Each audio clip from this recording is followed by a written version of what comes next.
संतों का समागम प्राप्त होता है और संतों के समागम की कृपा से ये पता लगता है कि हमारी जो संसार में दौड़ है वे गलत है।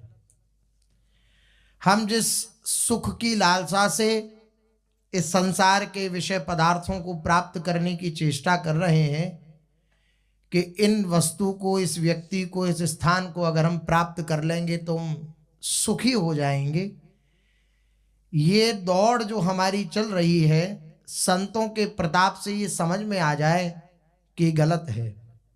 सच्चा सुख तो प्रभु के चरणार विंदों में ही है। ये बात हृदय में बैठ जाए।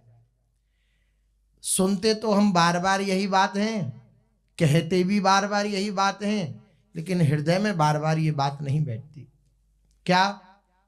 सुख प्रभु के चरणों में है। विचार करिए, अगर इस बात को स्वीकार करने के उपरांत, स्वीकार करने के बाद अगर हमारा मन इधर उधर दौड़ रहा है तो कितनी बड़ी हानि की बात है, कितनी बड़ी हानि की बात है। हम इस हानि का अंदाजा भी नहीं लगा सकते। पता नहीं किस चक्र में फिर पड़ जाएं, कुछ पता नहीं। न जानो छिन अंत कवन बुद्धि कटई प्रकाशित, छुट चेतन जो अचेत तेव मुन भय विश्वासित। पता नहीं किस समय कौन सी बुद्धि क्या निश्चय कर ले और जो ये सौभाग्य प्राप्त हुआ है ये पुनः प्राप्त हो या ना हो, कोई इस बात का निर्णय नहीं है।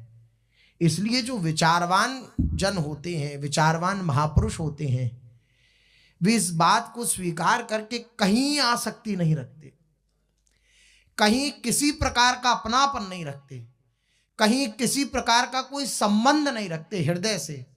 हृदय में भय बना रहता है और साधकों के बना ही रहना चाहिए। जो साधन पथ पर चल रहे हैं उनके हृदय में ये भय बना रहना चाहिए कि कहीं ये मन बुद्धि